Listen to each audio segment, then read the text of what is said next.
राजकुमार सब गोटा के जे प्रणाम करै छी, गोर लागै छी, नमस्कार करै छी। हमर बहुत सौभाग्य के बात है जे एहि मंच पर किछु गावे के मौका मिलल तो और सुंदर सन भोले बाबा के सुनाबी। जॉनी के लागत में ताली जरूर बजाब।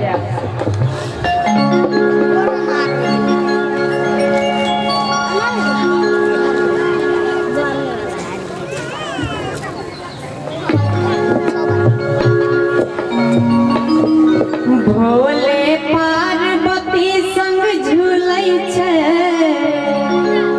झूलनमा, अपने घर आंगनमा। भोले पार्वती संग झूलै छै झूलनमा, अपने घर आंगनमा। भोले पार्वती संग झूलै छै झूलनमा, अपने घर आंगनमा।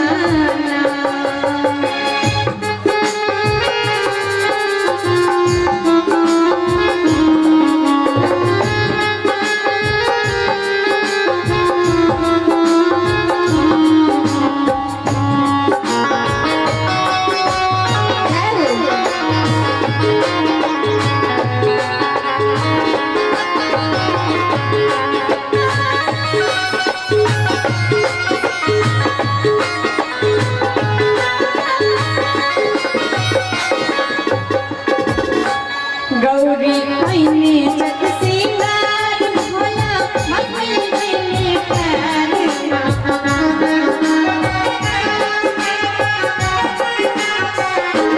गौरी कइने चक सिंगार भोला मखई कइने पैर।